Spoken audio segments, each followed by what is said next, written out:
A scream tore through the Wyoming dawn like a knife through silk. Elias Cutter's hand froze on his coffee cup. He'd heard dying animals before, coyotes caught in traps, horses with broken legs. But this was different. This was human terror, raw and desperate, echoing across his frozen fence line. What he found there would shatter his solitary existence forever. A girl, 18 years old, bound like livestock and left to die by the man who should have protected her. This is their story. Stay until the end and comment your city below so I can see how far this tale travels. The mist hung low over the Wyoming hills that morning, thick as lamb's wool and twice as suffocating. Elias Cutter had been awake since 4, same as every morning for the past 12 years, watching the darkness leak away into that peculiar gray that came before true dawn. His cabin sat alone on 200 acres of scrubland and sage, far enough from Lark Hollow that he could pretend civilization didn't exist, close enough that he could ride into town when supplies ran low or loneliness ran high. Neither happened often anymore. He stood at his kitchen window, hands wrapped around a chipped mug that had seen better decades, watching steam curl up into the cold air of the room. The wood stove crackled behind him, the only sound besides his own breathing and the occasional creak of settling timber. This was his life now. Simple, quiet, deliberately empty of complications. Then came the scream. It started low, almost like the wind catching on a fence wire, then rose into something that made his coffee go cold in his mouth. Elias set the mug down hard, liquid sloshing over the rim, and grabbed his coat from the peg by the door. His rifle stood in the corner, always loaded, always ready, but he left it. Something in that sound told him weapons wouldn't help. He pushed through the door into air so cold it hurt to breathe. The scream came again, closer now, definitely human, definitely female, and definitely terrified.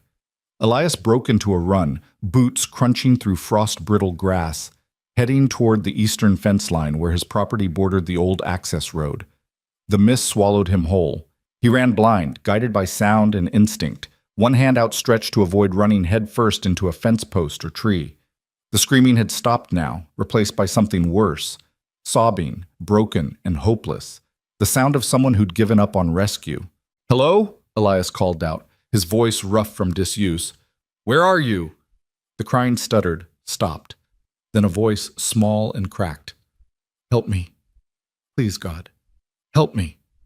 Elias pushed forward through the mist until shapes began to emerge. The dark line of his fence, the weathered post he'd set himself 7 years back, and slumped against the wire, a figure in a torn dress that might have been blue once but was now mostly mud and blood. "Jesus Christ," he whispered. She was tied to the fence with baling wire, the kind used for hay, wrapped around her wrists and threaded through the chain link so she hung suspended, toes barely touching the ground. Her face was a mess of bruises, one eye swollen shut, lips split and bleeding. She couldn't have been more than 18, maybe younger, with dark hair matted with dirt and what looked like dried vomit down the front of her dress. "Don't," she whispered when he moved closer. "Don't hurt me. Please don't hurt me anymore. I'm not going to hurt you." Elias kept his voice low, the same tone he used with spooked horses. "I'm going to cut you down. That's all. Just cut you down and get you warm." He pulled his knife from his belt, a good blade kept sharp, and reached for the wire around her wrists. She flinched but didn't pull away. Couldn't, really, not the way she was bound. "Who did this?" he asked, working the blade under the wire. "Who the hell would do this to you?" "My father." Her voice was barely audible. "He was drunk. He's always drunk now, but tonight was different." The wire parted with a snap, and she collapsed forward. Elias caught her before she hit the ground, surprised by how light she was, like a bird with hollow bones. She didn't fight him, just hung in his arms like something already dead. "He said I was worthless," she continued, words spilling out in a rush now that someone was listening. "Said I was just like my mother, good for nothing but spending his money and breaking his things. He dragged me out here. I don't even know where here is. And he tied me up and he said..." She broke off, shaking so hard her teeth rattled. "He said maybe someone would come along and find a use for me, or maybe the cold would take care of the problem. Either way, he'd be done with me." Elias felt something cold and heavy settle in his chest. He'd known cruel men before. Hell, he'd been raised by one. But this was something else entirely. "What's your name?" he asked, shrugging out of his coat and wrapping it around her shoulders. "Rosalie. Rosalie Turner." "All right, Rosalie Turner. My name's Elias Cutter, and this is my land you're tied to. I'm going to take you inside, get you warm, get you fed, then we'll figure out what comes next. That sound okay to you?" She looked up at him with her one good eye, studying his face like she was trying to decide if he was another nightmare or possibly, impossibly, a way out. "Why?" she whispered. "Why would you help me?" Elias looked down at her, this broken girl who'd been left like trash on his fence line, and felt something crack inside the careful walls he'd built around himself. "Because you're not livestock," he said quietly. "Not while I'm breathing." He lifted her easily, cradling her against his chest, and started back toward the cabin. She didn't say anything, just pressed her face against his shoulder and cried, deep, shuddering sobs that seemed to come from somewhere primal and old. The mist was burning off now as the sun climbed higher, revealing the landscape he knew by heart. Rolling hills covered in sage and scattered pine, rocky outcroppings that turned gold in the right light, and far in the distance, the jagged line of the Rockies cutting against the pale sky. It was beautiful country, harsh and honest, and Elias had never wanted to be anywhere else. But looking down at Rosalie, at the marks on her wrists where the wire had cut deep, he understood something he hadn't before. Beauty didn't mean safety. Not for everyone. The cabin came into view, small and solid, smoke still rising from the chimney. He'd built it himself when he first came here, after leaving behind a life he didn't talk about and didn't miss. It was nothing fancy, just 4 rooms and a porch that sagged a little on the north side. But it was his, paid for. No debts, no obligations, no one to answer to. Until now. Elias kicked the door open and carried Rosalie inside, setting her down gently in the chair closest to the wood stove. She hunched forward immediately, hands stretched toward the heat, and he noticed they were shaking badly. "Stay put," he said. "I'll get you something warm to drink." He moved to the stove, poured coffee from the pot into a clean mug, added 2 spoons of sugar from the tin on the counter. When he turned back, she was watching him with a wariness that made his heart hurt. "It's just coffee," he said, handing it to her. "Nothing in it but sugar. I don't keep whiskey in the house." "Why not?" "Personal reasons." She wrapped both hands around the mug, breathing in the steam. "My father keeps it everywhere. Under the sink, in the barn, in his truck. He says it helps him forget." "Forget what?" "My mother. She died when I was 10. Cancer. After she was gone, he just disappeared into the bottle. I've been taking care of the house, taking care of him, taking care of everything since I was 11 years old." Elias pulled out another chair and sat down facing her. "And he repaid you by leaving you to die." He didn't mean it. The words came automatically, practiced. He was just upset. He gets upset sometimes and does things he doesn't mean. "Bull." Elias leaned forward, elbows on his knees. "A man gets upset. He yells. He breaks some furniture. He doesn't tie his daughter to a fence in freezing weather and leave her for dead. That's not upset. That's attempted murder." Rosalie stared into her coffee and said nothing. Outside, the sun had fully risen now, burning away the last of the mist and flooding the cabin with thin morning light. Elias stood and moved to the window, looking out over his land. Somewhere out there, Earl Turner was probably sleeping off his drunk, if he was even still alive. Part of Elias hoped he was. He had questions for Earl Turner, lots of them. "Are you hungry?" he asked, not turning around. I don't know. I can't remember when I last ate." "Then you're hungry." He went to the kitchen, which was really just one corner of the main room with a counter and some shelves, and started pulling things out. Eggs from the basket on the windowsill, bacon from the cold box, bread he'd bought in town 3 days ago. His hands moved automatically through familiar motions, lighting the other burner on the stove, laying strips of bacon in the cast-iron skillet, cracking eggs into a bowl. Behind him, he could hear Rosalie shifting in her chair, the creak of wood and the soft intake of breath that meant she was hurting badly. "There's a bathroom through that door," he said, pointing with the spatula. "Water's cold, but it's clean.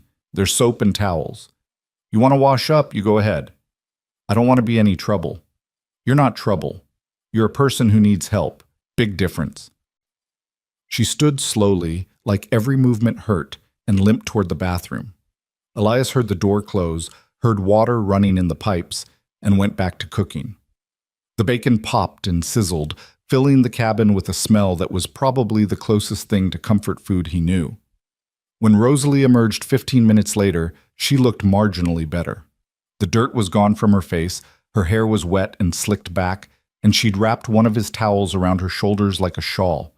The bruises stood out starkly now against her clean skin, purple and black, concentrated around her eye and jaw. "Sit," Elias said, sliding a plate across the table. "Eat."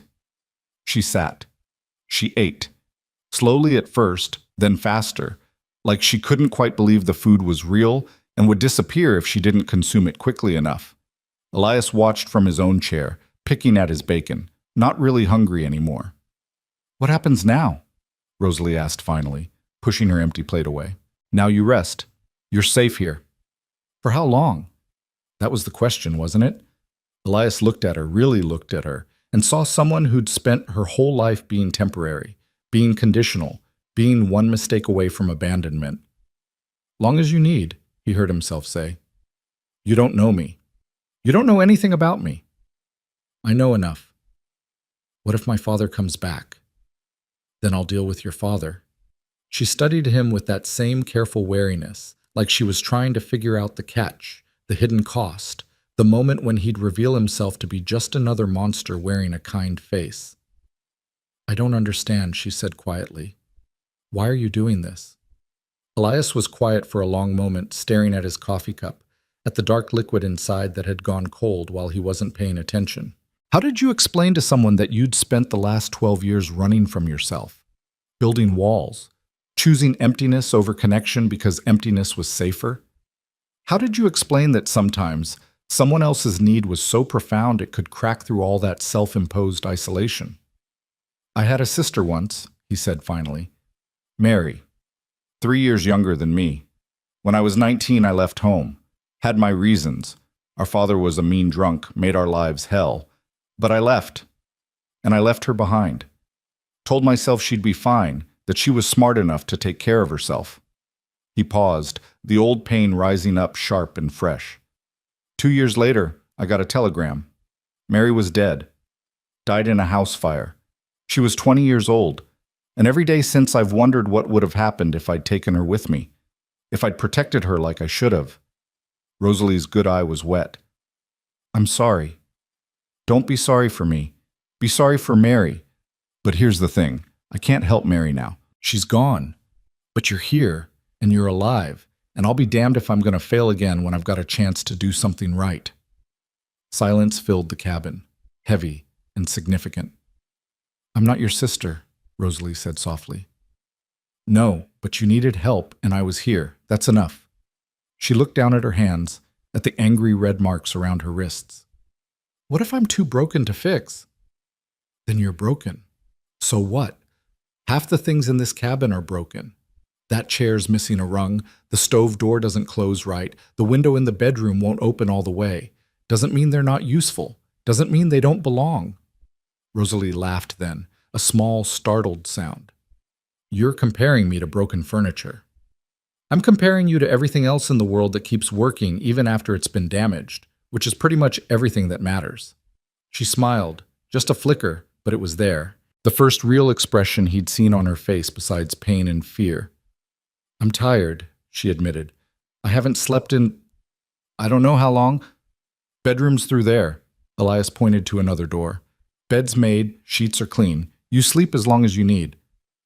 "Where will you sleep?" "I've got the couch. Don't worry about me." She stood, swaying slightly, and Elias resisted the urge to reach out and steady her. She needed to move on her own, needed to remember she could. "Elias?" she said at the doorway. "Yeah?" "Thank you for cutting me down, for bringing me inside, for..." She trailed off, searching for words. "For seeing me." "Go sleep, Rosalie." She disappeared into the bedroom and closed the door. Elias sat alone in his kitchen, listening to the creak of bed springs, the small sounds of someone settling into sleep. Outside, the day had fully arrived, bright and cold and indifferent to human suffering. He stood and started cleaning up the breakfast dishes, hands moving automatically while his mind wandered. What the hell had he just done? He'd lived alone for 12 years by choice, had built a life around solitude and silence, and now he'd invited chaos right through his front door in the form of a broken girl with nowhere else to go. But even as he thought it, Elias knew he wouldn't have done anything different. Couldn't have. Some things you didn't choose, some things chose you. He was drying the last plate when he heard a vehicle approaching. Elias went to the window and saw a truck coming up his long driveway, kicking up dust, moving too fast for a friendly visit. His jaw tightened. The truck skidded to a stop in front of the cabin, and a man climbed out, 50s, heavy-set, with the broken vein nose of a dedicated alcoholic. Earl Turner. Had to be. He had Rosalie's dark hair and the same shape to his eyes, though his were bloodshot and mean. Elias stepped out onto the porch, letting the door close behind him. He didn't bring his rifle. Didn't need to. Not yet. "Help you?" he asked, voice neutral. Earl squinted at him, swaying slightly, still drunk or drunk again. "You got my daughter in there?" "Depends. You Earl Turner? Asked you a question, cowboy? You got my Rosalie?" "Found her tied to my fence this morning, half frozen, beat to hell. You know anything about that?" Earl's face flushed. "What I do with my own kin ain't your concern." "She's 18 years old. That makes her an adult, not property." "She's my daughter, and she's coming home with me." Elias descended the porch steps slowly, deliberately, until he was standing at the bottom looking up at Earl. Even from 5 feet away, he could smell the whiskey coming off the man in waves. "Your daughter's sleeping," Elias said quietly. "She's safe, she's warm, and she's not going anywhere until she decides she wants to." "The hell she's not!" Earl started toward the porch. "I'm her father." "You stopped being her father when you left her to die." Earl froze, something like shame flickering across his face before anger burned it away. "You don't know nothing about it. Don't know what I've been through, what that girl put me through. Don't care." "She tell you about her mother? About how I worked myself to the bone trying to save her? About how I went into debt paying medical bills, lost the farm, lost everything while that girl sat around doing nothing?" "She told me enough." "Then she told you how she drove her mother to an early grave with her selfishness, how she spent money we didn't have on clothes and nonsense, how she told me her mother died of cancer when she was 10, Elias interrupted, "and that she's been taking care of you ever since, cleaning your house, cooking your meals, watching you drink yourself stupid every night. She told me you blamed her for something she had no control over, and you've been punishing her for it ever since." Earl's face had gone purple. "You got no right. I got every right. This is my land, she's under my roof, and you're not taking her anywhere." For a moment, Elias thought Earl might actually take a swing at him. The man's fists clenched, his jaw working, everything about him coiled for violence. But something in Elias's stance, the way he stood balanced on the balls of his feet, ready but not aggressive, must have communicated that this wouldn't be an easy fight. Earl took a step back. "I could call the sheriff." "Go ahead. Tell him how you left your daughter tied to a fence in freezing weather. See how that conversation goes." "This ain't over." "Yeah," Elias said quietly. "It is." Earl Turner stood there a moment longer, caught between rage and resignation, then spat in the dirt at Elias's feet. "She's trash, always has been. You'll figure that out soon enough." He climbed back in his truck and roared away, fishtailing on the dirt road, leaving a cloud of dust and the lingering stink of alcohol and bitterness. Elias stood watching until the truck disappeared, then turned back to the cabin. Rosalie was standing in the doorway, still wrapped in his towel, her face pale. "You heard all that," he said. "Not a question." "Most of it." She looked small and lost. "He's going to come back." "Maybe. Probably. But I meant what I said. You're safe here." "For how long?" "Stop asking that question. Answer's the same every time." She smiled that sad, broken smile that was going to haunt him. "You don't know what you're taking on." "Neither do you." Elias climbed the porch steps. "But we'll figure it out. That's what people do." "We're not people. We're strangers."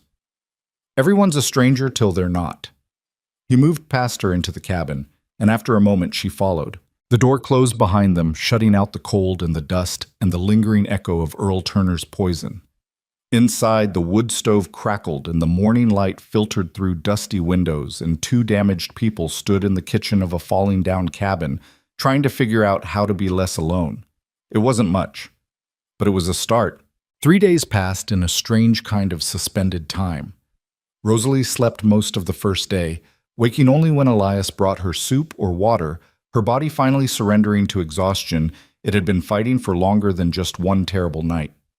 On the second day, she emerged from the bedroom around noon, still wearing the torn dress because she had nothing else, and stood uncertainly in the doorway like she wasn't sure if she was allowed to be there.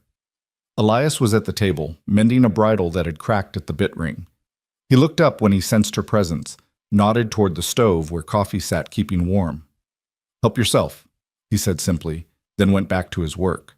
She poured coffee with shaking hands, added sugar, sat down at the far end of the table.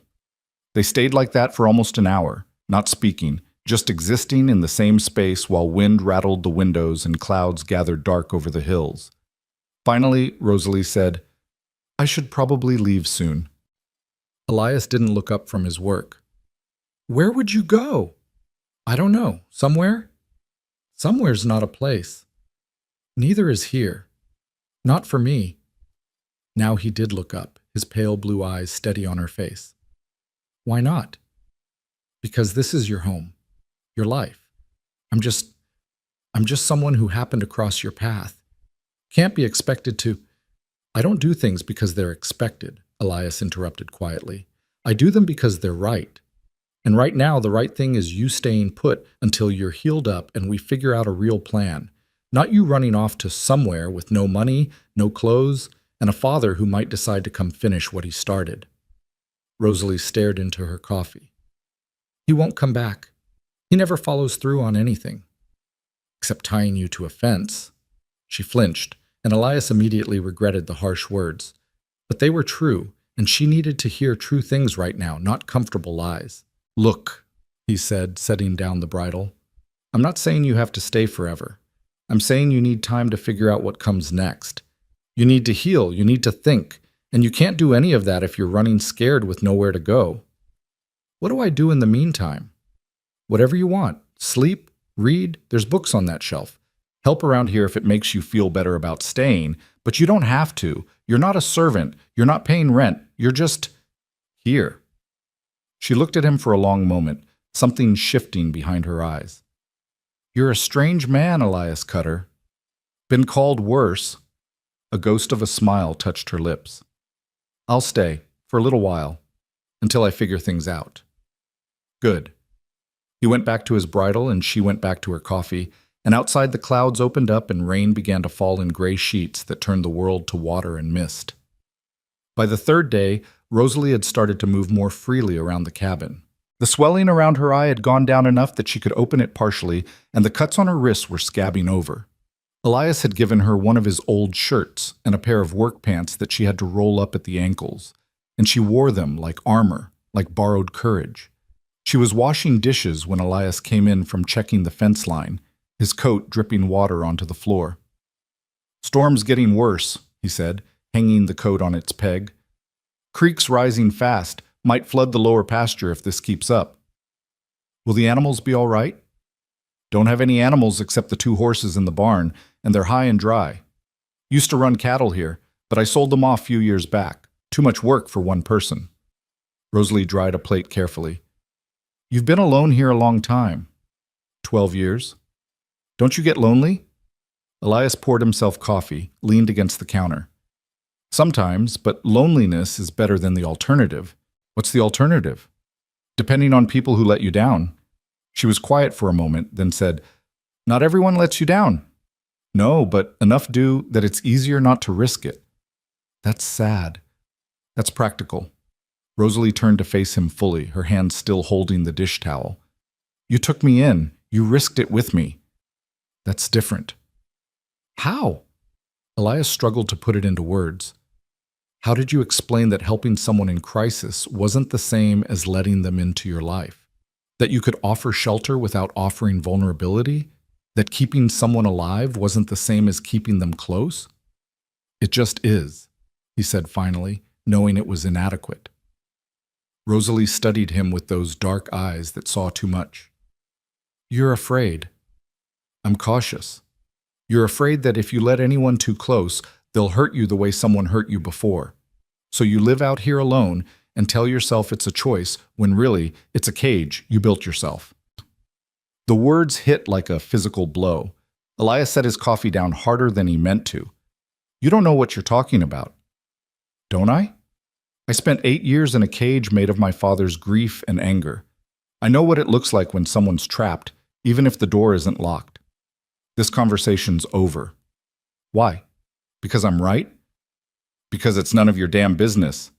He regretted the words immediately, saw her face close up, saw her shoulders hunch like she was expecting a blow.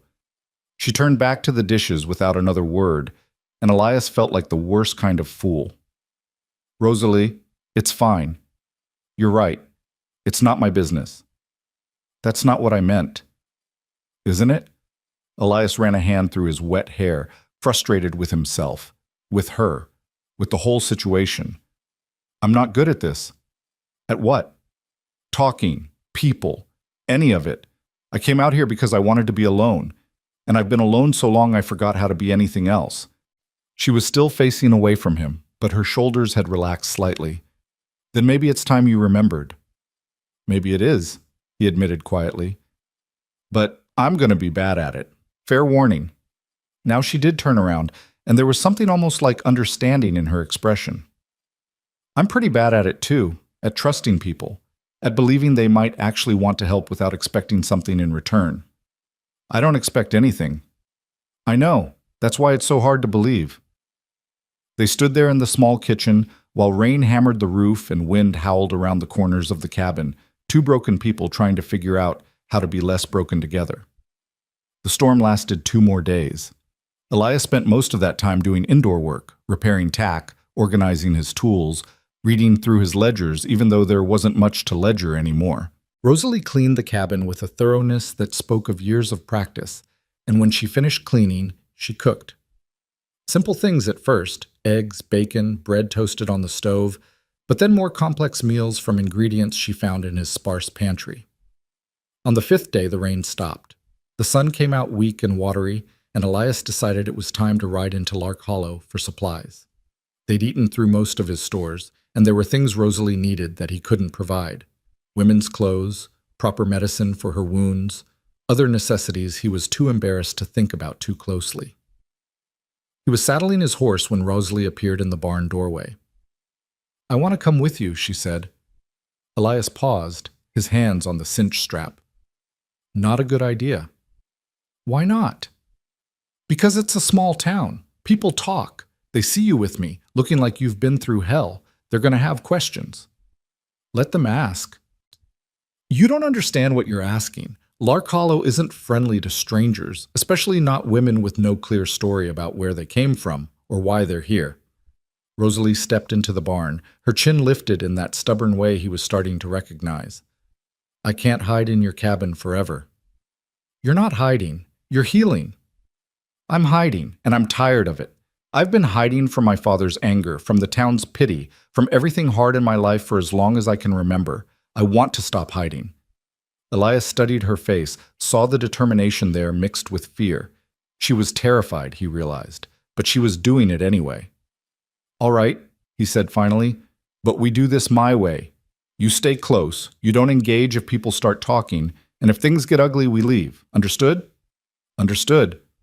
They rode into town an hour later, Rosalie on the smaller of his 2 horses, a gray mare named Ash who had a gentle disposition. The road was muddy from the storm, the horses' hooves making sucking sounds with each step.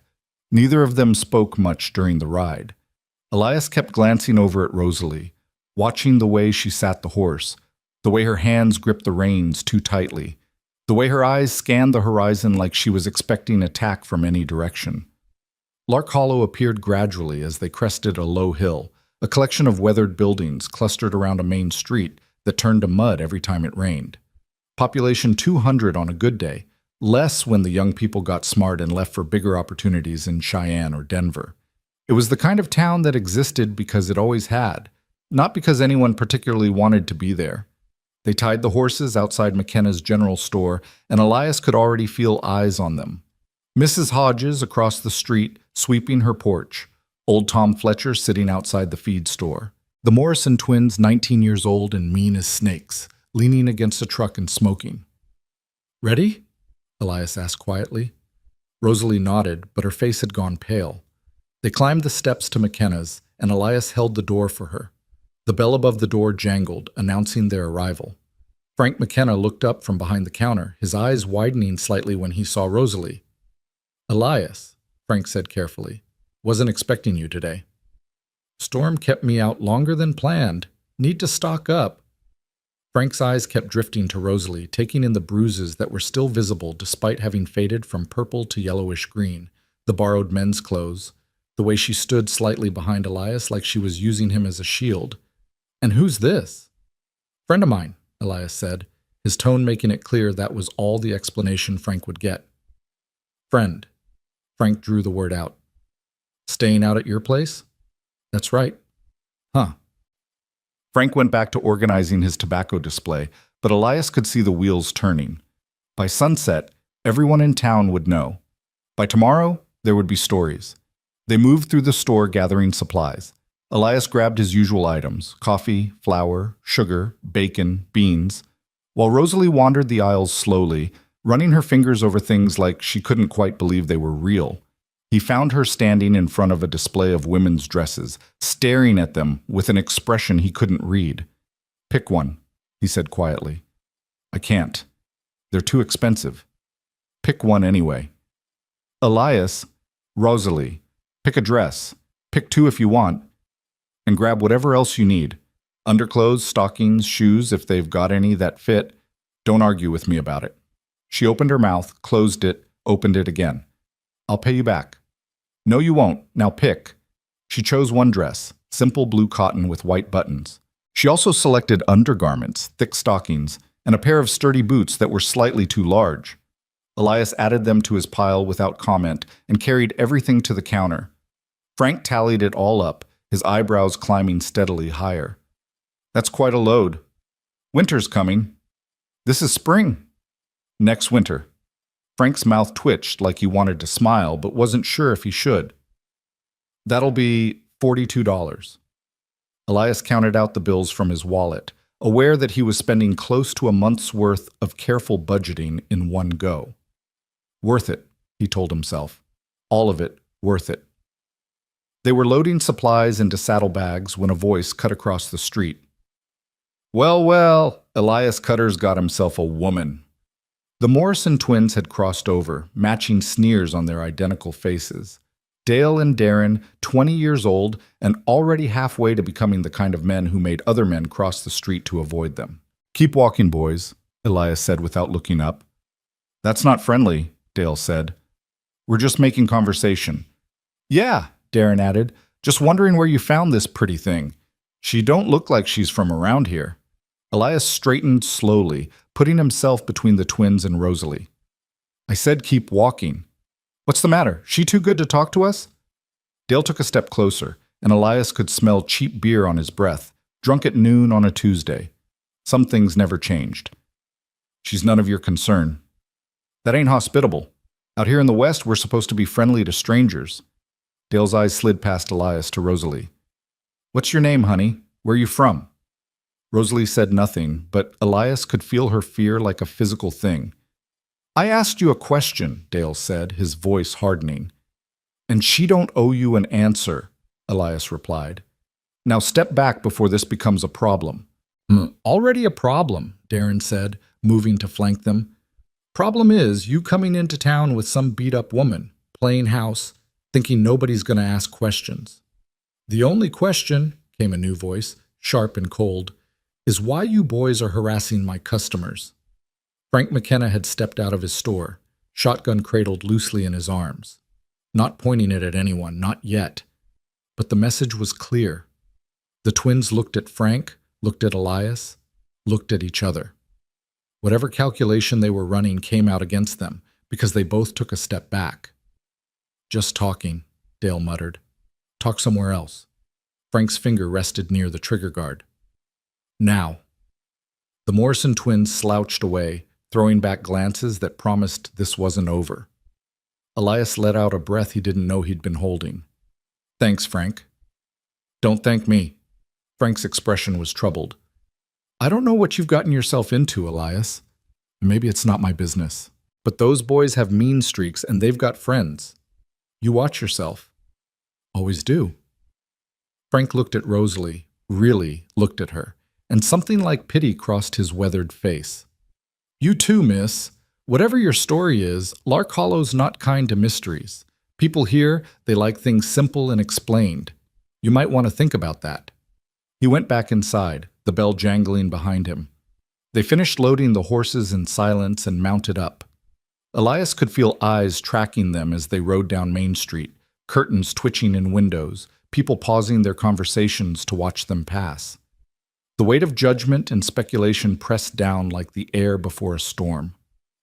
They were almost to the edge of town when it happened. An old woman stepped into their path, forcing them to stop. Elias recognized her. Martha Winters, widow of John Winters, who'd owned the bank before he drank himself to death. She'd been a bitter woman even before that, and widowhood had only sharpened her edges. "Elias Cutter," she said, her voice carrying in the quiet street. "Heard you picked yourself up a stray." "Mrs. Winters," Elias kept his voice neutral. "Need to get past." "In a minute. First, I want to get a look at what kind of woman shares a man's cabin without a ring on her finger." Rosalie's hands tightened on her reins, but she said nothing. "Not your concern," Elias said. "Everything in this town is my concern.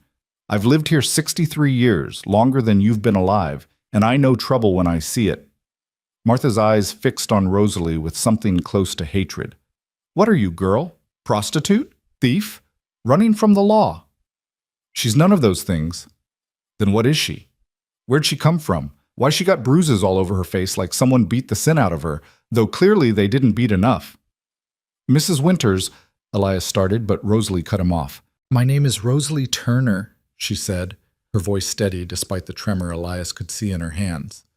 "I came from Sweetwater County. My father abandoned me, and Mr. Cutter helped me. That's all." "That's all?" Martha's laugh was sharp as broken glass. "Honey, that's never all. Men don't help women for free, especially not men like Elias Cutter who've spent years hiding from decent society." "That's enough," Elias said, his voice hard. But Martha wasn't finished. She stepped closer to Rosalie's horse, reached up, and before anyone could stop her, she grabbed a handful of dirt from a planter and threw it at Rosalie's boots.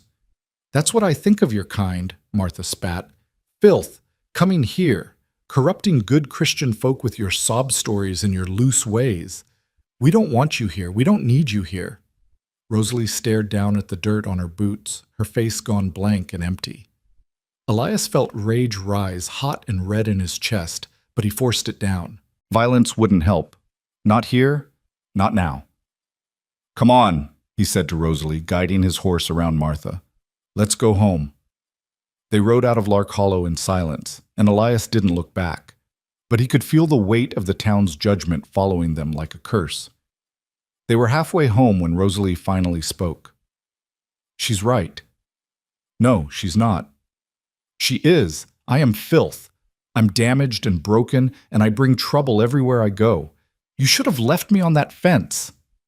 Elias pulled his horse to a stop so abruptly that Rosalie had to rein in Ash to avoid passing him. He turned in his saddle to face her fully. "You listen to me," he said, his voice low and intense. "That bitter old woman threw dirt at you because she spent so long drowning in her own misery that she can't stand to see anyone trying to climb out of theirs. Her opinion means nothing. The town's opinion means nothing. The only thing that matters is what you know about yourself." "And what do I know? That my father hated me? That I'm so worthless he left me to die?" "No. You know that you survived. You know that you're stronger than anything that was done to you. You know that you're here, right now, alive and breathing, and getting better every day." Tears were streaming down Rosalie's face now. "How do you know that? How do you know I'm not exactly what she said I am?" Because, Elias said simply, I've seen real filth. I've seen real corruption. And you're neither. You're just someone who got dealt a bad hand and is trying to figure out how to play it. There's no shame in that. She wiped at her eyes with the back of her hand. You didn't fight her. No. Why not? Because fighting her would have proved her right, would have made you look like something that needed defending instead of someone with dignity of their own. The best response to hate like that is showing it can't touch you. But it did touch me. It hurt. I know.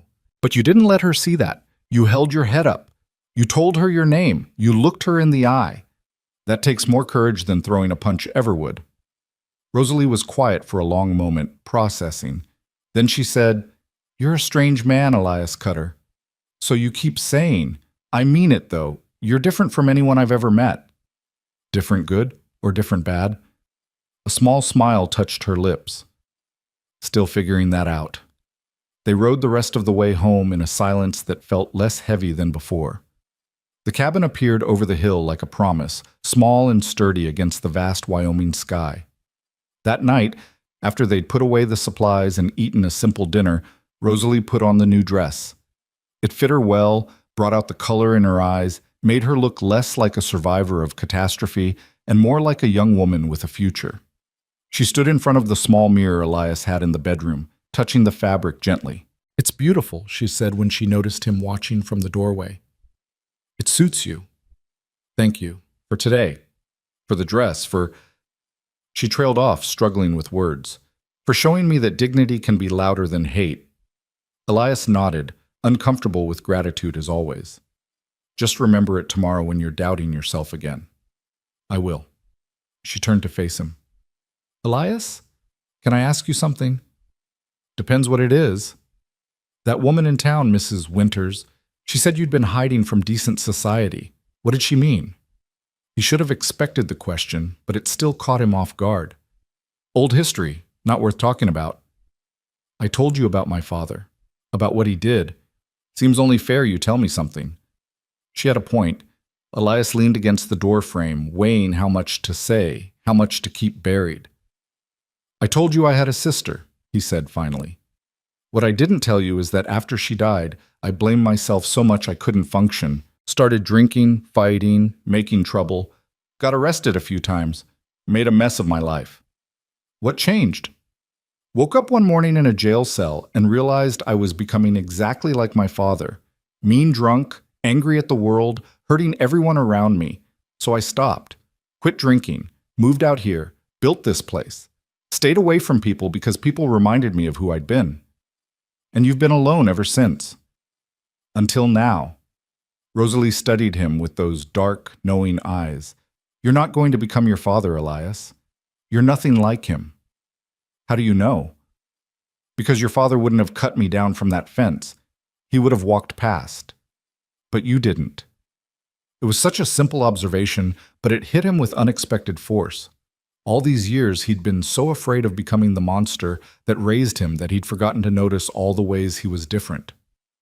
Thank you, he said quietly, for saying that. Just returning the favor.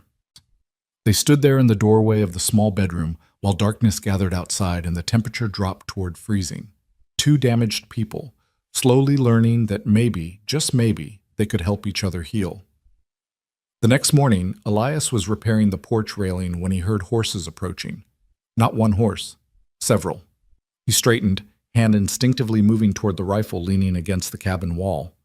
5 riders came into view, moving slowly up his drive. Elias recognized the lead horse immediately, a big black gelding that belonged to Marcus Devlin, owner of the largest ranch in the county and the closest thing Lark Hollow had to an aristocrat. This wasn't going to be good. Rosalie emerged from the cabin, saw the riders, and went very still. Who are they? Trouble, Elias said. Get inside. Don't come out no matter what you hear. Elias, Now, Rosalie. She hesitated, then disappeared back into the cabin. Elias picked up his rifle, held it casually across his chest, and waited. Marcus Devlin dismounted first, followed by 4 of his ranch hands. All of them were armed. Devlin himself was in his 50s, silver-haired and handsome in the way that money and power allowed. He smiled as he approached the porch, but it didn't reach his eyes. "Elias Cutter," he said, voice smooth as oil. "Been a while." "Not long enough. What do you want, Devlin?" "Just being neighborly. Heard you had a guest, thought I'd come introduce myself." "She's not interested." "Now, that's not very hospitable. Here in the West, we welcome strangers properly. And here on my land, I decide who's welcome and who's not. You're not." Devlin's smile sharpened. "You always were difficult, Cutter. But you should know, that girl you're harboring, she's wanted." "Wanted by who?" "By her father, Earl Turner.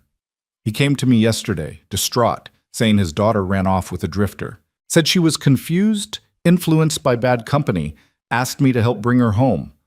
Elias's grip tightened on his rifle. "Earl Turner left his daughter tied to a fence to die. If he told you different, he's lying. That's a serious accusation." "It's the truth." "Truth is a funny thing, though, isn't it? Could be you're the one lying. Could be you saw a vulnerable girl and took advantage. Could be Earl Turner is a concerned father trying to save his daughter from a predator." The four ranch hands spread out slightly, casual but deliberate, cutting off potential escape routes. Elias noticed but didn't react. "Let me make this simple," Devlin continued. "Give us the girl, and we'll forget this whole misunderstanding. You can go back to your quiet life, no trouble, no problems." "And if I refuse?" "Then we take her anyway, and you get hurt in the process. Shame, really, but the law would be on our side. Man can defend his property rights, after all." "She's not property." "Earl says she is. He's her father. He has rights." Elias's finger moved closer to the trigger. "Only right he has is to rot for what he did." Devlin sighed, like he was dealing with a stubborn child. Elias, you're outnumbered, outgunned, and on the wrong side of the law. Be smart. Hand her over." "No." The word hung in the air, simple and final. Devlin's expression hardened. "I was hoping you'd be reasonable." "Reasonable left when you rode onto my land with armed men and threatened me. Now you've got 10 seconds to get back on those horses and leave before I start shooting." "You'd kill 5 men over some girl you barely know?" "I'd kill 5 men who came to take someone under my protection. Now you're down to 5 seconds. For a long moment, nobody moved. The ranch hands looked at Devlin, waiting for orders. Devlin looked at Elias, calculating odds, weighing costs. Finally, he smiled again, cold and promising violence.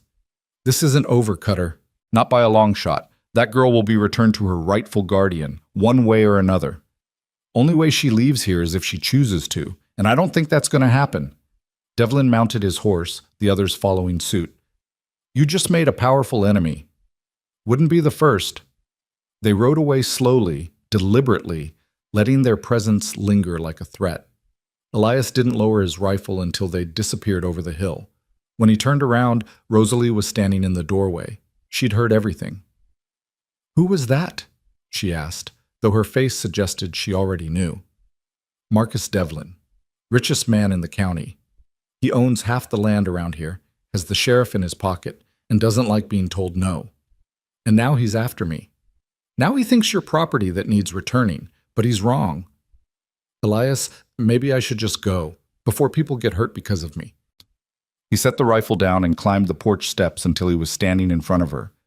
"You listen to me. These men, they don't care about you. They care about power, about showing they can take what they want. If we let them win here, they'll keep doing it to other people, in other situations. Someone has to stand up to them." "Why does it have to be you?" "Because I can. Because I have this land and these walls and enough stubbornness to make it stick. And because," he paused, searching for the right words, "because 12 years ago I failed someone who needed help. I'm not failing again." Tears welled in Rosalie's eyes. "You barely know me." "I know enough." She threw her arms around him then, sudden and surprising, burying her face in his chest. Elias stood frozen for a moment, uncertain, then slowly wrapped his arms around her shoulders and let her cry. They stood like that while the sun climbed higher and the wind whispered through the sage. Two people holding on to each other against a world that wanted to tear them apart. And Elias realized, with something like wonder and terror combined, that maybe being alone wasn't safer after all. Maybe connection was worth the risk. Maybe she was worth the risk. They spent the rest of that day preparing. Elias checked every window latch, reinforced the barn door with extra boards, and moved his ammunition from the shed into the cabin where he could reach it quickly. Rosalie watched him work with growing anxiety, understanding finally settling over her like a shroud. This wasn't going to end peacefully. "Do you really think they'll come back?" she asked as the sun began its descent toward the mountains. Elias was loading his rifle, checking the mechanism with practiced efficiency. Men like Devlin don't make threats they don't intend to keep. "Yeah, they'll come back. Question is when. Maybe tonight? Maybe. Or maybe they'll wait, let us get comfortable, then hit us when we're not expecting it." He looked up at her, his expression serious. "You know how to shoot?" "My father taught me when I was younger. Before—" She trailed off. "Before he started drinking away his grief and your childhood along with it," Elias finished quietly. "Can you still remember?" "I think so." He handed her a smaller rifle, older but well-maintained. "This was Mary's, my sister's. She was a better shot than me by the time she was 16. If something happens, if someone gets past me, you use this. Aim center mass, squeeze, don't pull, and don't hesitate. These men won't." Rosalie took the rifle with trembling hands. The weight of it felt wrong, too heavy with implication. "I don't want to kill anyone." "Neither do I. But wanting and having to are different things." Elias moved to the window, scanning the horizon. "With luck, it won't come to that. With luck, they'll realize the cost is too high and leave us alone. And without luck?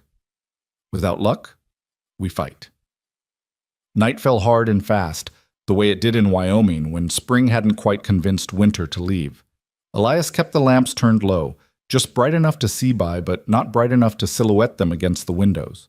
They ate a cold dinner of bread and cheese because cooking smells carried on the wind and might draw attention. Rosalie sat at the table, Mary's rifle across her lap, jumping at every creak of the cabin settling or rustle of wind through the eaves. "Try to relax," Elias said from his position by the front window. "Tension makes you slow." "How can I relax? There are men out there who want to drag me back to my father, or worse." "Worse?" She was quiet for a moment, then said, "That man Devlin. The way he looked at me. It wasn't like he saw a person. It was like he saw something he wanted to own." Elias's jaw tightened. "He's not touching you. You can't promise that. Watch me."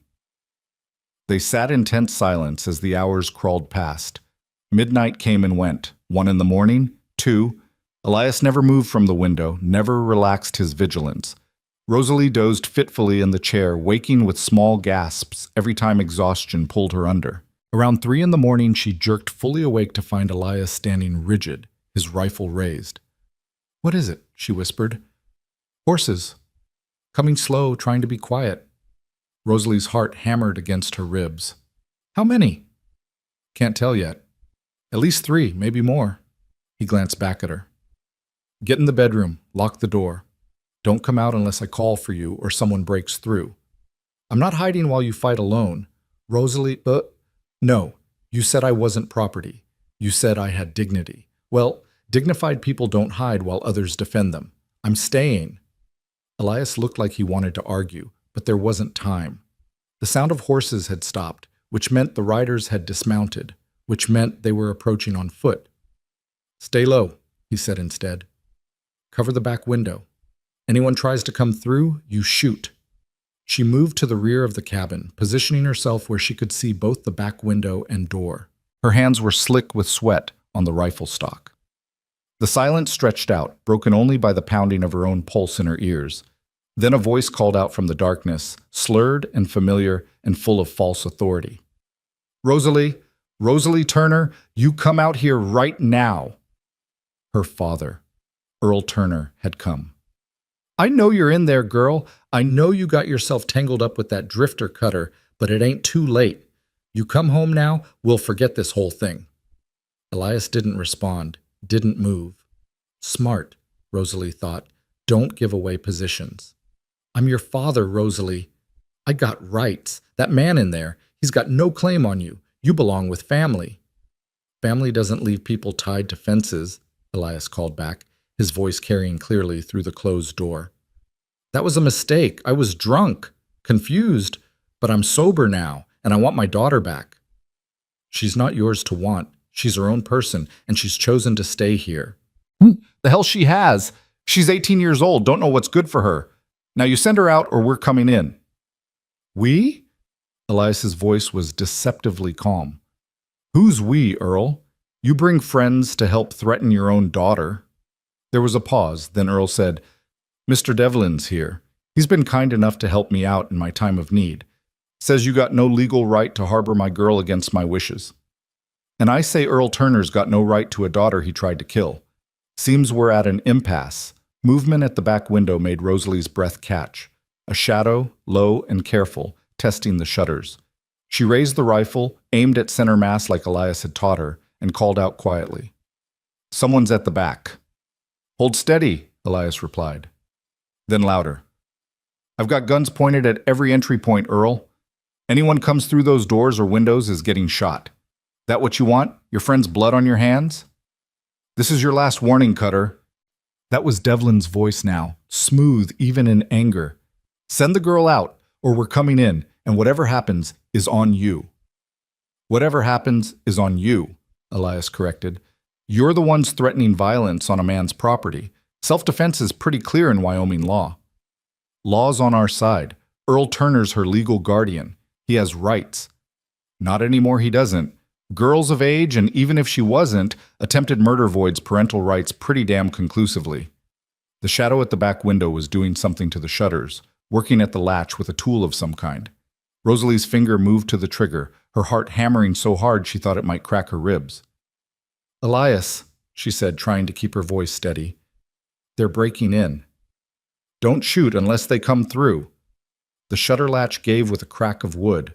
The window swung open and a man started to climb through, one of Devlin's ranch hands, young and stupid enough to think this was worth his life. Rosalie fired. The shot was deafening in the enclosed space. The man screamed and fell backward out of the window. She'd aimed high deliberately, hitting his shoulder instead of his chest, but he was down, and that was what mattered. All hell broke loose. The front door exploded inward as someone hit it with what must have been a battering ram. Elias fired twice in quick succession, and someone outside cried out.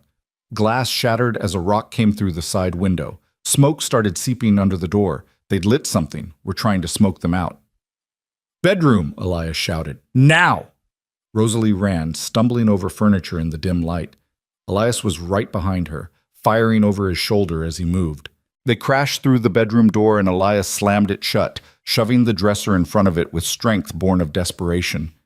The window, he gasped. Out the window. What about you? I'm right behind you. Go.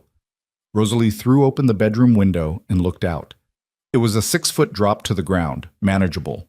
She threw the rifle out first, then climbed onto the sill. Behind her, someone was hammering on the bedroom door, shouting threats and obscenities. She jumped. The impact jarred her knees, but she rolled with it, came up holding the rifle. Elias landed beside her a second later, and together they ran for the barn where the horses were kept. Behind them, men were pouring into the cabin. She heard Earl's voice, drunk and victorious. Find her! She can't have gone far! They reached the barn and Elias practically threw her onto Ash's back. He mounted his own horse in one smooth motion, and they burst out of the barn at a gallop. Gunfire erupted behind them. A bullet whined past Rosalie's ear. Another kicked up dirt to her left. But the darkness was their friend now, swallowing them as they raced away from the cabin toward the open rangeland beyond. They rode hard for 20 minutes before Elias finally slowed, letting the horses catch their breath. They'd climbed into the foothills, following a trail only Elias knew, and behind them the cabin was a distant glow. They'd set it on fire. Rosalie stared at that orange light against the black sky and felt something break inside her. Your home. They burned your home. It's just wood and nails, Elias said, though his voice was tight. We're alive. That's what matters. This is my fault. All of this. This is their fault. Devlin's, your father's, all of them. Don't you dare take responsibility for other people's evil. They guided the horses along the ridgeline, moving slowly now, listening for sounds of pursuit. None came. Either Devlin thought they'd gotten away, or he was smart enough not to follow into the dark hills where Elias had the advantage. Dawn was breaking when they finally stopped beside a small creek that cut through a stand of pine trees. The horses drank gratefully while Elias and Rosalie collapsed on the bank, exhausted beyond words. "What do we do now?" Rosalie asked, staring at the pink-streaked sky. "We survive. We regroup. We figure out our next move. They'll keep coming. Devlin won't stop." "Probably not. But he's made a mistake." "What mistake?" Elias looked at her, something fierce and determined in his pale eyes. "He's made this personal. Before I was just helping you because it was the right thing, but now he's burned my home, threatened my life, and proved he's exactly the kind of man who needs to be stood up to. I'm not running anymore." "What are you going to do?" "I'm going to the sheriff, the real sheriff, not the one in Lark Hollow who's in Devlin's pocket. State sheriff over in Casper. I'm going to tell him what happened, show him your injuries, explain how your father left you to die, and how Devlin's been terrorizing us to cover it up. You think he'll believe you?" "I think burned cabins and bullet wounds make a pretty convincing story. And I think Devlin's gotten arrogant, made mistakes, left witnesses. The man who climbed through the window, you shot him. That's evidence. The cabin fire, that's arson. The forced entry, that's home invasion. He's given us ammunition if we're smart enough to use it." Rosalie felt a small flicker of hope, fragile as candlelight. "And if the sheriff doesn't believe us? Then we figure something else out. But we don't give up, you understand me? We don't surrender." She nodded, though doubt still gnawed at her.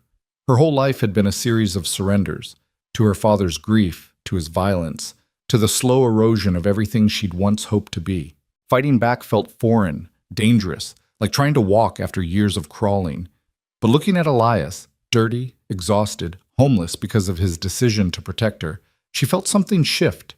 He'd lost everything and was still standing, still fighting, still believing that right could triumph over might if you just held on long enough. Maybe she could too. They rested for an hour as the sun climbed higher, warming the spring air and drying the dew from the grass. Elias checked their supplies, sparse, just what he'd managed to grab in the chaos, and rationed out some dried beef and water. "We'll need to be careful," he said. "Devlin has men everywhere, and your father probably knows these hills as well as I do. We can't go straight to Casper. We'll need to take the long way, stay off the main roads." "How long will that take?" 3 days, maybe 4 if we're being really cautious. Can you handle that?" Rosalie thought about the alternative, being dragged back to her father, or worse, falling into Devlin's hands for whatever purpose he'd decided she'd serve. "I can handle it." They set out again, following game trails and creek beds, staying under tree cover when possible. The Wyoming wilderness was vast and beautiful, and indifferent to human struggles. They passed through valleys carpeted with wildflowers, crossed ridges where the wind howled like lost souls, navigated forests so thick the sun barely penetrated. On the second night, camped in a small cave that offered shelter from the wind, Rosalie finally asked the question that had been burning in her mind since they'd fled. "Why didn't you just give me up? You could have told them to take me, saved your cabin, saved yourself all this trouble." Elias was tending a small fire, keeping it low so the light wouldn't show. He didn't answer right away, just stared into the flames, like they might hold answers. "You remember what I told you about my sister Mary?" he said finally. "That she died in a fire, that you left her behind. What I didn't tell you was that she wrote me letters. Every week for 2 years she wrote me, told me how bad things were getting with our father, asked me to come back to take her away, and I didn't. I was angry, scared, drowning in my own problems. I told myself she was exaggerating, that she'd be fine, that I couldn't help her even if I wanted to." His voice cracked slightly. "The fire that killed her? It wasn't an accident. She set it herself, burned the house down with her in it because she couldn't take another day with him and saw no other way out." Rosalie's breath caught. "Oh, Elias." "So you ask me why I didn't give you up? Because every time I look at you, I see Mary. I see another young woman trapped by a man who should have protected her, desperate for someone to help, and I'll be damned if I make the same choice twice. I couldn't save my sister, but I can save you. I will save you, even if it costs me everything." Tears were streaming down Rosalie's face. "I'm not worth everything." "That's not your decision to make." "But your home can be rebuilt. You can't. And I'd rather rebuild 100 cabins than live with the knowledge that I had a chance to do right and chose convenience instead. She moved around the fire and sat beside him, not touching but close enough to feel his warmth. You're a good man, Elias Cutter. Better than you think you are. I'm a man trying to atone. There's a difference. Is there? He looked at her then, really looked at her, and something passed between them, an understanding, a recognition that they were bound now by more than circumstance. They were bound by choice, by shared trauma, by the decision to stand together against a world that wanted to tear them apart. Get some sleep, he said softly. I'll take first watch. Wake me in a few hours. You need rest too. I will. She lay down near the fire, using her coat as a pillow, and despite everything, the fear, the exhaustion, the uncertainty, she felt safer than she had in years. Because for the first time in her life, someone had chosen her, not out of obligation or possession, but because they believed she mattered. That was worth more than all the cabins in Wyoming. The third day brought new dangers. They were following a narrow trail along a cliff face when they heard horses behind them, multiple riders, moving fast. Elias urged his horse forward, Rosalie keeping pace, and they broke into a gallop along the treacherous path. How many? Rosalie shouted over the thunder of hooves. 4, maybe 5. The trail ahead forked. Left led down into a valley where they'd be exposed. Right climbed higher into the mountains, but was steeper, more dangerous. Right, Elias called, making the decision. They took the climbing path, horses straining, rocks skittering away under their hooves. Behind them, the pursuit was gaining. Rosalie risked a glance back and saw Devlin himself leading the charge, his face twisted with fury. The trail got worse, narrower, steeper, places where one wrong step meant a 100-foot fall. Ash stumbled and Rosalie's heart stopped, but the mare caught herself, kept climbing. Then the trail ended.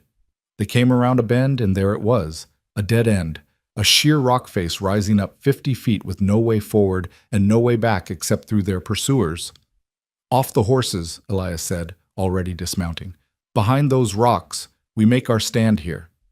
They took cover behind a jumble of boulders as Devlin and his men rounded the bend. The rancher pulled up short, seeing the situation, and smiled a smile that promised pain. End of the line, Cutter, he called out, dismounting. His men spread out, rifles drawn. You've led us on a merry chase, but it's over now. Send the girl out, and maybe I let you live. Not happening. You're outnumbered, outgunned, and trapped. Be reasonable. Reasonable would have been leaving us alone 3 days ago, but you burned my home, chased us into the mountains, and proved you're nothing but a bully with money. So here's my counteroffer.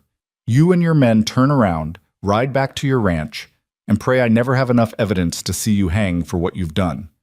Devlin laughed, harsh and mocking. Evidence? Out here? In these mountains? Cutter, if you die here, no one will ever find your body. And that girl becomes property of her legal guardian, which means she becomes mine to do with as I please. That's how this ends. Not while I'm breathing. Then stop breathing. Devlin raised his rifle, but before he could fire, a shot rang out from higher up the mountain. One of Devlin's men cried out and fell, clutching his leg. Everyone froze. Next one goes through someone's head, a new voice called down from above.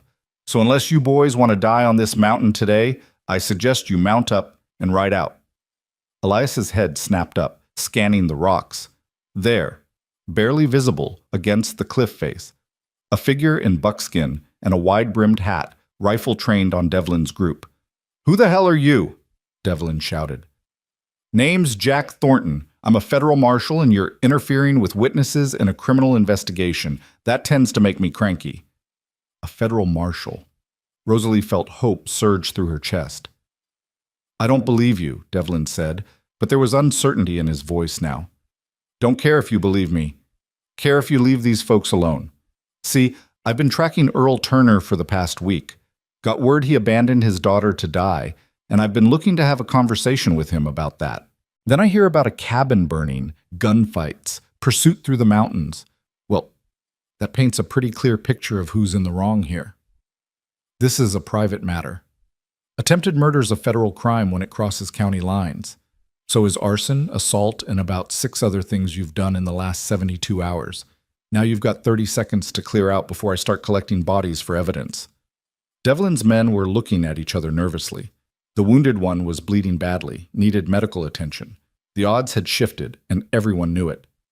"This isn't over," Devlin said, but he was backing toward his horse. "Yeah, it is," Marshal Thornton replied. "And Devlin, I'll be coming to ask you some questions real soon. Make sure you're available."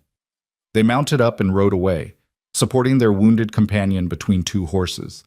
Elias and Rosalie stayed behind the rocks until the sound of hooves faded completely. Then Marshal Thornton climbed down from his perch, moving with the easy grace of someone who'd spent years in rough country. He was older than Elias, maybe 50, with a weathered face and eyes that missed nothing. "You Elias Cutter?" he asked. "I am. This is Rosalie Turner." "Miss Turner?" Thornton tipped his hat. "Sorry about what your father put you through. Poarum. No woman should have to endure that." "You're really a federal marshal?" Rosalie asked, hardly daring to believe their luck. "I am. Got word about your situation from a bartender in Sweetwater County who saw Earl Turner bragging about how he dealt with his troublesome daughter. Figured that warranted investigation. Been tracking you folks for 2 days." "Why didn't you reveal yourself sooner?" Elias asked. "Wanted to see how it played out. Wanted evidence of Devlin's involvement before I made my move. Man's got political connections, can make things difficult, but threatening witnesses, burning property, attempted murder, that's enough to start formal proceedings." "What happens now?" Rosalie asked. "Now we ride to Casper. I take your statements, document your injuries, build a case. Earl Turner will be arrested for attempted murder and child endangerment. Marcus Devlin will face charges for arson, assault, and conspiracy. And you two," he looked between them, "you two get to start over without those bastards hanging over your heads." It seemed too good to be true. Rosalie waited for the catch, the hidden cost, the moment when this turned into another nightmare. But Thornton just smiled, kind and genuine. "You're safe now, Miss Turner. Both of you. I give you my word." And somehow, impossibly, she believed him. They rode down from the mountains together, the federal marshal leading the way. Behind them, the high peaks caught the afternoon sun, turning gold and crimson. Ahead, the valley spread out green and promising. Rosalie looked over at Elias, saw him sitting straight in his saddle despite his exhaustion, saw the relief in the set of his shoulders. He'd kept his promise. He'd protected her, and now, finally, they might have a chance at peace. "Thank you," she said quietly, knowing the words weren't enough but needing to say them anyway. Elias met her eyes and nodded. "Thank you for trusting me, for standing with me, for being brave enough to fight. I learned that from you." "No, that was already in you. I just helped you remember it." Marshal Thornton glanced back at them, a knowing look on his weathered face. "You two make quite a team." "Just two people trying to survive," Elias said. "That's how most good partnerships start." They rode on through the lengthening shadows, 3 travelers bound by justice and survival, heading toward a future that for the first time in a long time looked like it might include hope. Casper was bigger than any town Rosalie had ever seen, with wide streets and brick buildings that spoke of prosperity and permanence. Marshal Thornton led them straight to the federal office, a solid structure near the center of town that radiated authority. People stopped to stare as they passed, 3 dusty travelers on exhausted horses, clearly coming from somewhere difficult. Inside, the marshal's office was surprisingly comfortable, with wooden chairs and a pot-bellied stove that kept the spring chill at bay. Thornton settled them with coffee and biscuits before disappearing into a back room to file his initial report. Rosalie sat clutching her cup, the warmth seeping into her cold hands. Across from her, Elias looked hollowed out, running on nothing but determination and coffee. His beard had grown wild over the past few days, and there were new lines around his eyes that hadn't been there before. "You should rest," she said softly. "So should you." "I'm too nervous to rest. What if they don't believe us? What if Devlin's connections are too strong? What if—" "Stop." Elias leaned forward, his voice gentle but firm. "We've got a federal marshal on our side, physical evidence, and the truth. That has to count for something. Does it, though? In my experience, the truth just gets you hurt. That's because you've been dealing with men who feared the truth. But Thornton's different. You saw how he handled Devlin. He's not afraid. Before Rosalie could respond, Thornton returned with another man, older, distinguished, wearing a suit that marked him as someone important. The marshal made introductions. This is District Attorney Howard Chen. He'll be handling the prosecution once we have Earl Turner and Marcus Devlin in custody. Chen shook hands with both of them, his grip firm and professional. I've heard a summary of your situation from Marshal Thornton. What was done to you, Miss Turner, is unconscionable. I want to assure you that my office will pursue this case with every resource we have. Thank you, Rosalie managed, though the words felt inadequate. I'll need to take detailed statements from both of you. The process may be uncomfortable. You'll need to recount traumatic events, describe injuries, provide specifics about locations and times. Can you do that? Rosalie looked at Elias, drawing strength from his steady presence. Yes, I can do that. What followed were hours of careful questioning. Chen was thorough but kind, never pushing when she struggled with particularly painful memories, always giving her time to compose herself. She described the night her father tied her to the fence, the cold seeping into her bones, the terror of thinking she would die alone in the darkness. She showed them the scars on her wrists, faded now but still visible. She recounted the confrontation at Elias's cabin, the fire, the pursuit through the mountains. Elias corroborated everything, adding details about Devlin's threats, the forced entry, the arson. He spoke with a controlled anger that made clear how deeply the violations had cut. By the time they finished, night had fallen outside. Chen gathered his notes with satisfaction. This is solid, very solid. Marshal Thornton has already dispatched deputies to arrest Turner and Devlin. With your testimony, the physical evidence, and the marshal's own witness account, we should have convictions on multiple charges. How long will that take? Elias asked. Arraignment within 48 hours, trial probably within the month. Wyoming courts move quickly on federal cases. Chen stood, extending his hand again. You've both been through hell. The state will provide temporary housing while the legal proceedings unfold. There's a boarding house 2 blocks from here, clean, safe, respectable. I've already arranged rooms. I can pay my own way, Elias said quietly. I'm sure you can, Mr. Cutter. But given that you lost your home protecting a witness in a federal case, the least we can do is ensure you're not financially devastated in the process. Consider it compensation for services rendered to justice. After Chen left, Thornton walked them to the boarding house personally. The landlady, Mrs. Kowalski, was a round Polish woman with kind eyes who asked no questions and showed them to adjacent rooms on the second floor. Breakfast at 7, she said in accented English. Dinner at 6. You need anything, you ask. I take care of my boarders. Alone in her room, Rosalie stood at the window looking out over the unfamiliar town. Electric lights glowed in windows, a luxury she'd only seen a few times in her life. Somewhere out there, her father was probably being arrested.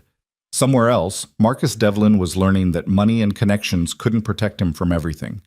She should have felt triumphant. Instead, she just felt exhausted.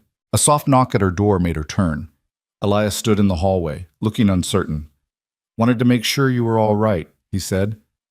I don't know what I am. Everything's happened so fast. You want company, or would you rather be alone? She considered. Alone meant silence and too much time to think.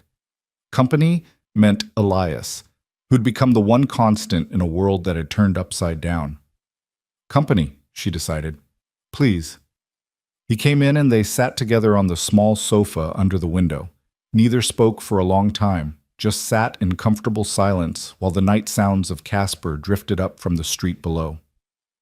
What happens after? Rosalie asked finally. After the trial, after Devlin and my father are convicted, what happens to us? What do you want to happen? I don't know. I've spent so long just trying to survive that I never thought past it. Never let myself imagine a future that wasn't just more of the same. Elias was quiet, then said, I need to rebuild the cabin. Can't let Devlin's arson be the end of that place. My sister's buried there, under the oak tree on the east side. That land is the only thing I've got left of her. I didn't know she was buried there. Brought her ashes back myself after. Couldn't let her stay in that cemetery with our father. She deserved better. Rosalie reached out tentatively and took his hand. His fingers were calloused and strong, scarred from years of hard work. I'd like to help. With the rebuilding, if you'll have me. He looked at her, something vulnerable in his expression. You sure? That's a hard life, Rosalie. Isolated, difficult. You're 18 years old. You could go anywhere, do anything. Why tie yourself to a burned-out homestead and a damaged man with too much past? Because that damaged man saved my life. Because that homestead is the first place I ever felt safe. Because she struggled to find the right words. Because for the first time in my life, I get to choose. Not my father, not circumstances, not desperation. Me. And I choose to stay. You barely know me. I know enough. I know you're kind. I know you're brave. I know you keep your promises even when it costs you everything. That's more than most people can say. Elias's thumb traced small circles on the back of her hand. It won't be easy. Nothing worth having ever is. You might get tired of me, might decide you want something different. Then I'll tell you and we'll figure it out. But I won't run. I'm done running. He pulled her close then, wrapping his arms around her in an embrace that felt like coming home. Rosalie pressed her face against his chest and listened to the steady beat of his heart, letting it anchor her in the present moment. We'll rebuild together, he said quietly. Make something better than what was there before. Together, she agreed. They stayed like that until Elias finally pulled back, standing reluctantly. You should sleep. Tomorrow's going to be another long day. Will you be all right? In your room, alone? He smiled, small and genuine. I've been alone 12 years. One more night won't kill me. Besides, I'm not really alone anymore, am I? No, you're not. After he left, Rosalie prepared for bed in a daze of exhaustion and cautious hope. The sheets were clean, the mattress soft, and for the first time in a week she felt truly safe. She fell asleep almost immediately and didn't dream. The next 2 days passed in a blur of legal proceedings. Earl Turner was arrested without incident. Thornton found him passed out drunk in a rooming house in Sweetwater County. Devlin put up more resistance, hiring expensive lawyers who argued jurisdiction and evidence and a dozen other technical points. But Chen was prepared for all of it, and the charges stuck. Rosalie had to testify at the arraignment, standing before a judge and recounting again what her father had done. Earl wouldn't meet her eyes, just stared at the floor while she spoke. When she finished, the judge set bail at $10,000, an impossible sum for a man who'd drunk away his savings. Defendant will remain in custody until trial, the judge declared. And that was that. Devlin's arraignment was more dramatic. His lawyers argued that he was merely trying to help a concerned father, that any violence was the result of Elias's aggression, that the whole situation had been blown out of proportion. Chen systematically dismantled each argument with evidence and witness testimony. Marshal Thornton's account of the mountain confrontation was particularly damning. The judge set Devlin's bail at $50,000, which he posted immediately. But there were conditions. He was forbidden from leaving the state or contacting either Rosalie or Elias. Electronic monitoring would track his movements. This isn't over, Devlin said as he left the courthouse, looking directly at Elias. You've made enemies you can't afford. Already had those, Elias replied calmly. One more won't make much difference. Back at the boarding house that evening, Mrs. Kowalski served them dinner with her other boarders, a school teacher, a bank clerk, and an elderly couple who asked no questions but offered quiet support through kind glances and passed dishes. After dinner, Elias and Rosalie walked through the town. Spring was settling in properly now, trees budding and the air carrying the scent of growing things. Casper felt alive in a way Lark Hollow never had, full of possibility and movement. I wired what's left of my savings today, Elias said as they walked. Should be enough to buy lumber and supplies for rebuilding. Won't be fancy, but it'll be solid. When can we start? Trial's set for 3 weeks from now. After that, once everything's settled, we'll head back. Maybe 2 months before we're living there again. 2 months? Rosalie tried to imagine it. What do we do in the meantime? Live? Rest? Heal? He glanced at her. There's things you should think about, too. You never finish school. There's a teacher here who might be willing to tutor you, help you get your certificate. You're smart, Rosalie. You could have options beyond just being a homesteader's helper. Is that what I'd be? Your helper? I don't know what you'd be. That's for you to decide. She was quiet for a moment, then said, I think I'd like to learn. Not because I want to leave, but because I want to choose to stay knowing I could do something else. Does that make sense? Perfect sense. They walked past a small church where singing drifted through open doors, hymns she half remembered from childhood before her mother died and her father stopped believing in anything but the bottom of a bottle. On impulse, she pulled Elias toward the sound. Come on. I don't do church. Neither do I, but sometimes it's nice to hear people singing about hope, even if you're not sure you believe it yet. They slipped into a back pew, anonymous among the congregation. The hymn was something about grace and redemption, about being lost and found. Rosalie didn't know the words, but she listened to the voices rising together in harmony and felt something unknot in her chest. Beside her, Elias sat rigid at first, uncomfortable. But gradually he relaxed, and when she glanced over, she saw his eyes were closed and his lips were moving slightly, like he was praying or remembering how to. After the service, they walked back through streets growing dark, and Elias said, My sister Mary used to love singing, had a voice like an angel, used to sing while she worked, while she cooked, just all the time. I'd forgotten that until just now. It's a good memory. Yeah, it is. He looked up at the stars beginning to appear. Thank you for reminding me that not all memories have to hurt. Some of them can heal, Rosalie said softly. If we let them. The trial began 3 weeks later, and Casper's courthouse was packed. News of the case had spread. A young woman abandoned to die by her father, a rancher who thought his money put him above the law, a cowboy who'd stood up to both. People loved a story with clear villains and heroes, even if the reality was more complicated. Chen prosecuted with calm precision, building his case witness by witness. Marshal Thornton testified about finding them on the mountain, about Devlin's threats. Frank McKenna came from Lark Hollow to testify about seeing Rosalie's injuries, about the Morrison twins harassing her, about the tension that had been building. Even Mrs. Kowalski testified, speaking about Rosalie's nightmares and Elias's protective vigilance. Then it was Rosalie's turn. She walked to the witness stand, feeling like she might fly apart from nerves. The courtroom was full of strangers, all watching her, judging her. Earl sat at the defendant's table, looking smaller than she remembered, diminished by sobriety and shame. Devlin sat straighter, arrogant even in defeat, his expensive lawyers flanking him like guards. Chen approached the stand with a gentle expression. Miss Turner, can you tell the court what happened on the night of March 15th? She took a breath and began. The words came easier than she expected, like something that had been dammed up was finally flowing free. She described her father's escalating violence, the drinking that got worse after each failed crop and each unpaid bill. She described the night he dragged her from the house, how she'd begged and pleaded, how he'd wrapped the baling wire around her wrists with hands that used to hold her when she cried. He said I was worthless, she told the silent courtroom. Said I'd killed my mother by being such a burden. Said maybe the cold would solve his problem, or maybe someone would find me and put me to some use. Then he drove away and left me there. How long were you tied to that fence? I don't know. Hours. Long enough that I couldn't feel my hands anymore, long enough that I started to think dying might be easier than holding on. What stopped you from giving up? Rosalie's eyes found Elias in the gallery. I heard someone coming, heard boots on gravel. I thought it might be my father coming back, and I didn't know if I wanted that or not. But it wasn't him.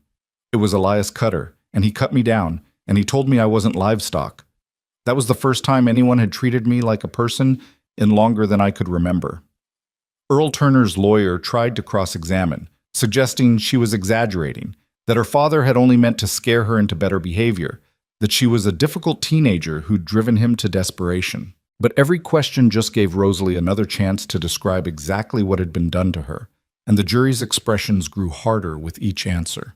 Devlin's lawyers took a different approach, trying to paint him as a good Samaritan misunderstood, a man simply trying to help return a daughter to her concerned father. But when Chen produced evidence of the burned cabin, the bullet holes, the testimony of the ranch hand Rosalie had shot, that narrative collapsed. The prosecution rested after 4 days. The defense tried to mount a case, but had nothing to work with except character assassination, and even that fell flat. Earl Turner was a known drunk. Marcus Devlin had a history of using his wealth to bully smaller landowners. The facts were damning. Closing arguments were brief. Chen laid out a simple timeline: attempted murder, conspiracy, arson, assault. These men believed they were above the law, he told the jury. They believed money and familial authority gave them the right to destroy lives. Your verdict will tell them, and everyone like them, whether they were right or wrong. The jury deliberated for less than 2 hours. Guilty on all counts. The courtroom erupted. Earl Turner put his face in his hands. Marcus Devlin's expression remained cold, calculating even in defeat.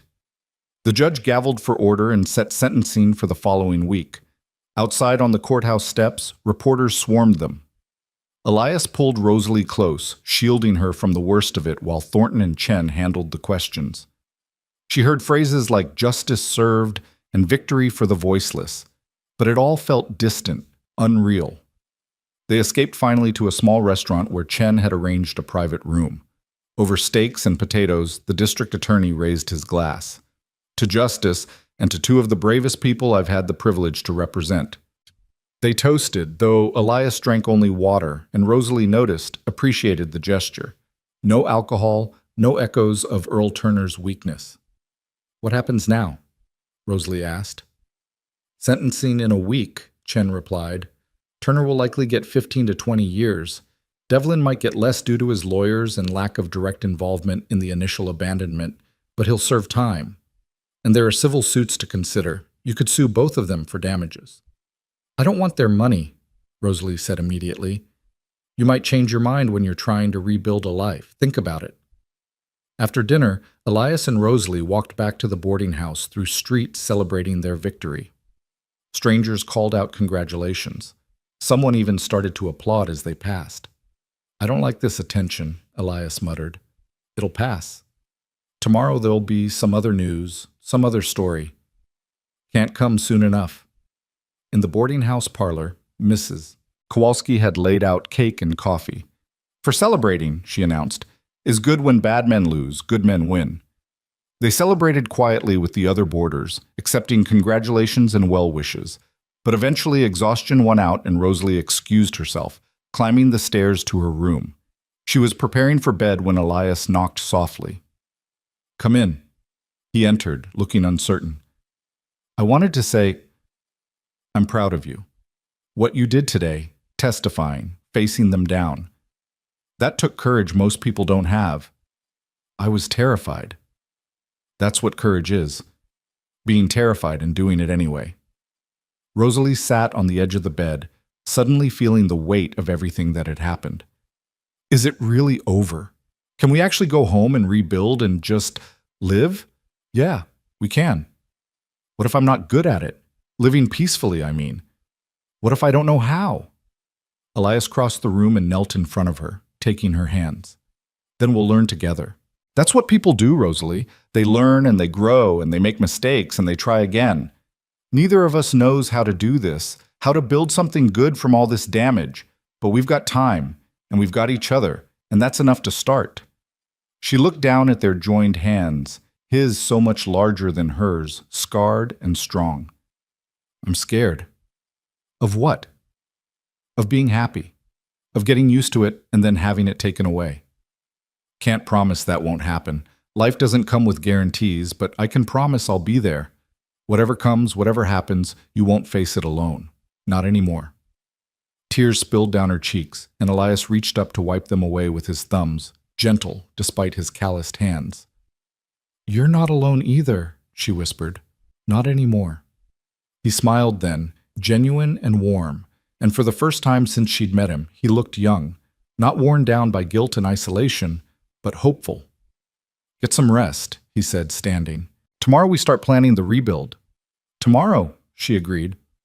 After he left, Rosalie lay in bed thinking about tomorrows, thinking about a cabin rising from ashes, about land she'd help work, about a future she'd help build, thinking about Elias teaching her to read the weather and mend fences and all the practical skills she'd need, thinking about learning to trust that good things could last. Outside her window, Casper settled into nighttime quiet. Somewhere in a jail cell, her father was learning what consequences felt like. Somewhere else, Marcus Devlin was plotting appeals that would ultimately fail. But here, in this small room in this temporary home, Rosalie Turner was finally, truly safe. And in the morning, she'd wake up and take another step toward a life she'd never imagined possible. A life she chose. A life with someone who saw her not as property or burden or mistake, but as a person worth saving, worth knowing, worth keeping. That was worth every hard thing that had come before. That was worth everything. Sentencing came on a gray morning that threatened rain. Earl Turner received 20 years for attempted murder and child endangerment, no possibility of parole for at least 15. He'd grown thinner during the weeks in custody, the alcohol finally leaching out of his system, leaving behind a hollow man who looked decades older than his 53 years. When the judge pronounced sentence, Earl finally looked at Rosalie, not with anger or defiance, but with something that might have been regret, though it came far too late to matter. Rosalie met his gaze steadily and felt nothing. Not forgiveness, not hatred, just a profound emptiness where her father used to live in her heart. He'd made his choices, and now he'd live with the consequences. She'd made hers too, and they led in a different direction entirely. Marcus Devlin got 12 years for arson, conspiracy, and assault. His lawyers immediately filed appeals, but Chen assured them the convictions would stand. "We built an airtight case," he told Elias and Rosalie afterward. "Devlin will serve his time, and when he gets out, he'll find his reputation destroyed. Sometimes that's worse than prison for men like him." After the sentencing, there was paperwork to sign, final statements to give, endless administrative details that marked the official end of their ordeal. By the time they emerged from the courthouse, the threatened rain had arrived, falling in sheets that turned the streets to rivers of mud. They ran back to the boarding house, arriving soaked and laughing despite everything. Mrs. Kowalski clucked over them like a mother hen, bringing towels and hot tea and sitting them by the fire to dry. "Now you can go home," she said, satisfaction in her voice. "Build new life, be happy. You earned this." That night, Elias spread out his plans for rebuilding the cabin. He'd been working on them for weeks, sketching and calculating, figuring out what could be salvaged and what needed replacing. Rosalie sat beside him at the table, studying the drawings with growing excitement. "It's bigger than before," she observed. "Figured if there's two of us, we need more space. Added a proper bedroom, made the kitchen larger, included a storage room for winter supplies." He glanced at her. "If that's all right with you." "It's perfect. Can we add a porch? A real one, big enough for chairs where we can sit in the evenings?" "Already drew it in. See here?"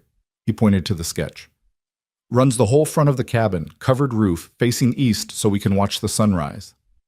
Rosalie traced the lines with her finger, imagining it built and real. "When can we start?" "Day after tomorrow. I've arranged for lumber delivery to the property, hired 2 men from town to help with the heavy construction.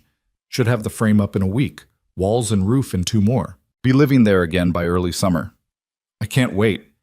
Elias rolled up the plans carefully. "There's something else we should talk about. Your future. Chen mentioned you could sue for damages, and even if you don't want their money, there's a victims fund that provides compensation. Could be enough to pay for school or training in something you're interested in." "I told you, I want to help rebuild." "I know, but Rosalie, you're 18 years old. Your whole life is ahead of you. I don't want you limiting yourself because you think you owe me something." She set down her teacup with a sharp click. "Is that what you think this is? Obligation?" "No, because if that's what you think, then you haven't been paying attention. I'm not staying because I owe you. I'm staying because I want to. Because for the first time in my life, I get to choose what I do and where I go and who I'm with. And I choose this. I choose you. I choose that land and that cabin and building something that's ours." "Ours," Elias repeated quietly. "Yes, ours. Unless you don't want—" "I want," he interrupted. "God, Rosalie, I want that more than I've wanted anything in 12 years. I'm just trying to make sure you understand what you're signing up for. It's hard work, isolated living, long winters with nothing but each other for company. Most people would find that suffocating. Most people aren't me." She reached across the table and took his hand. "I've lived in suffocation, Elias. Real suffocation, where every breath feels like drowning. This? This is freedom. The space to breathe, the chance to build something meaningful, someone who sees me as a partner instead of a burden. That's not limiting, that's liberation. He turned her hand over in his, studying her palm like it held answers. You sure? I've never been more sure of anything. All right then. He looked up, met her eyes. Partners. In everything. Partners, she agreed. They left Casper 3 days later with a wagon full of supplies and 2 hired workers, brothers named Tom and Samuel, who asked no questions and worked hard. The journey back to Elias's land took 2 days, and with every mile, Rosalie felt something lighten in her chest. This was the right direction. This was home. The cabin was worse than she'd feared. The fire had consumed most of the structure, leaving only the stone chimney standing amid charred timbers and ashes. The barn had survived, though it needed repairs. The fence line was intact, and seeing it, remembering the morning Elias had found her there, Rosalie felt a strange gratitude. That fence had been the site of her lowest moment, but also her salvation. We'll clear this first, Elias said, surveying the damage. Save what we can, burn the rest, start fresh with clean ground. They worked from dawn to dusk, all 5 of them, hauling away debris and sorting through the ruins. Rosalie found remnants of her brief time there, a fork she'd used, a chipped plate, the frame of the chair where she'd sat drinking coffee while Elias mended his bridle. Small things that had somehow survived when everything else burned. On the 3rd day of clearing, she found something else. A small wooden box, blackened by smoke but intact, buried under what had been the bedroom floor. She opened it carefully and found photographs. Elias and a young woman who must have been Mary, both smiling, both looking younger and less damaged than Rosalie had ever seen Elias look. She brought it to him where he was working on the new foundation. He took the box with trembling hands, staring at the photographs like they were relics from another life. I thought these were lost, he said hoarsely. Thought I'd lost her all over again. She's still here, Rosalie said gently. In these photos, in your memories, in that oak tree where you laid her to rest. She's still here, Elias. He wiped at his eyes roughly, embarrassed by the tears. Thank you for finding these, for understanding why they matter. She was important to you. That makes her important to me. They buried the box in a waterproof container under the foundation of the new cabin.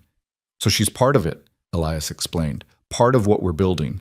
Her memory, her story, woven into the bones of our home. Rosalie thought it was the most beautiful thing she'd ever heard. The work was brutally hard. Rosalie's hands blistered and bled, her muscles screaming from labor she'd never done before. But Elias taught her patiently how to measure twice and cut once, how to read a level, how to drive nails straight. Tom and Samuel treated her with easy respect, never questioning her presence or her capability, just accepting her as part of the crew. At night, they camped in the barn, too exhausted for much conversation, just falling asleep to the sound of horses breathing and wood settling. But sometimes, in this quiet darkness, Elias would reach across the space between their bedrolls and take her hand, and they'd fall asleep connected, 2 people slowly building something that went deeper than timber and nails. The frame went up faster than expected. By the end of the 2nd week, they had walls. By the 3rd week, the roof was on and windows were installed. The cabin took shape piece by piece, better than what had been there before. Stronger, larger, built to last. While the men worked on finishing the interior, Rosalie started on the land around the cabin. She planted a garden near the kitchen door, putting in seeds for vegetables and herbs. She cleared brush from around the oak tree where Mary's ashes rested, making it a place of peace instead of sorrow. She even started building a proper henhouse, figuring chickens would give them eggs and something living to care for besides themselves. One evening, as the sun painted the sky red and gold, Elias found her sitting under the oak tree. He settled beside her, groaning slightly as his sore muscles protested. Getting old, he said with a rueful smile. You're 31. That's hardly ancient. Feels ancient after 3 weeks of construction. He looked around at the progress they'd made. We're almost done. Another week and we can move in properly. It's beautiful, Elias. Better than I imagined. It's home. He paused, then added, our home. Rosalie leaned her head on his shoulder, comfortable in the silence between them. They'd been living in each other's pockets for months now, but it never felt crowded. Instead, it felt natural, like they'd been meant to orbit each other all along. "I've been thinking," she said eventually, "about what you said in Casper, about school and training. And? And I think I'd like to learn. Not to leave, but to bring something back. There's a correspondence program Mrs. Kowalski told me about, teaching certificates through the mail. I could study here, take exams when we go into town. Maybe eventually teach some of the ranch children in the area who can't get to regular school." Elias lifted his head to look at her properly. "You'd be good at that. You're patient, and you understand what it's like to struggle." "You think so?" "I know so." He hesitated, then said, "There's something I've been thinking about too, something I wanted to ask you, but I don't want you to feel pressured." Her heart started beating faster. "What is it?" "We're building a life here together, building a home. And I know we haven't known each other that long, just a few months, really, but I can't imagine doing any of this without you. Can't imagine coming back here alone or waking up alone or any of it. You've become—" He struggled for words. "Essential. You've become essential to my life, Rosalie." She was crying now, but smiling through the tears. "You've become essential to mine too. So I'm asking, and you can say no. You can take time to think about it. You can tell me it's too soon, but I'm asking if you'd consider making this permanent. Not just living here together, but actually building a life together. As partners in everything, as—" He took a breath. "As my wife." The word hung in the air between them, enormous and terrifying and perfect. "Yes," Rosalie said, not hesitating. "Yes, I'll marry you." Elias's expression transformed, joy breaking through the careful control he usually maintained. He pulled her close, kissing her forehead, her cheeks, finally her lips, gentle and sure and full of promise. "I don't have a ring," he said when they finally pulled apart. "Didn't think that far ahead. I can get one when we go to town next." "I don't need a ring. I just need you." "You'll have both. You'll have everything I can give you." They sat under Mary's oak tree as darkness fell, making plans and dreaming aloud about their future. They'd get married in the fall, Elias said, after harvest season when they could take time for a proper celebration. They'd invite Mrs. Kowalski and Chen and Marshall Thornton, the people who'd helped them survive. They'd plant more trees, maybe buy some cattle again, build slowly and carefully towards something sustainable. "I want children someday," Rosalie said tentatively. "Is that something you'd want?" Elias was quiet for a moment, then said, "I'd be terrified. Terrified I'd fail them the way I failed Mary, the way I'd fail anyone I was responsible for protecting. But with you, I think I could be brave enough to try. You make me brave, Rosalie. You were always brave, you just forgot for a while. Maybe. Or maybe I just needed someone worth being brave for." Tom and Samuel finished their work a week later and headed back to Casper with full pay and Elias's gratitude. The cabin stood complete, solid and beautiful, ready for the life that would unfold within its walls. Rosalie spent the last day before they officially moved in, making it a home. She hung curtains she'd sewn from fabric bought in Casper, arranged furniture they'd purchased from various settlers who were moving on, put her few possessions in the bedroom alongside Elias's. She filled the kitchen with supplies, organized the storage room, even put wildflowers in a jar on the table. That evening, Elias carried her across the threshold in a gesture that was both romantic and practical. There was still sawdust everywhere, and he didn't want her tracking it through the clean spaces. "Welcome home, Mrs. Cutter," he said, though they weren't married yet. "Not Mrs. Cutter for another few months." "Practice," he said with a grin, setting her down gently. They spent their first night in the new cabin sitting on the porch they'd built together, watching stars emerge in a sky so vast it hurt to comprehend. The land stretched out before them, their land now, paid for with survival and stubbornness and the decision to keep choosing each other every single day. "Do you ever think about how close we came to never meeting?" Rosalie asked. "If my father had left me somewhere else, if you'd slept through my screaming, if any of 100 small things had been different. I try not to. Thinking about the paths not taken will drive you mad. But we got so lucky." "No." Elias took her hand. "Luck is random. This was choice. I chose to investigate that scream instead of ignoring it. You chose to trust me when you had every reason not to. We chose each other, again and again, through every hard thing that came after. That's not luck. That's love." The words settled over them, finally spoken aloud after months of dancing around it. Love. Simple and complicated, fragile and unbreakable. The thing that had pulled them through hell and brought them home. "I love you," Rosalie said, testing the words, finding them true. "I love you, Elias Cutter. I love you too. Have since the moment you told Martha Winters your name and refused to let her make you small. Maybe even before that." They kissed under the vast Wyoming sky. Two people who'd been broken finding wholeness in each other. Two people who'd been alone discovering that together was better than any solitude. Summer passed in a blur of work and slowly building routine. Rosalie started her correspondence courses, studying by lamplight after the day's work was done. Elias bought 6 head of cattle and started rebuilding his herd. They rode into Lark Hollow occasionally for supplies, and though some people still whispered, others had softened. Frank McKenna always greeted them warmly. Even Mrs. Winters, upon hearing of their engagement, offered a grudging nod that might have been approval, or might have been acknowledgement that she'd been wrong.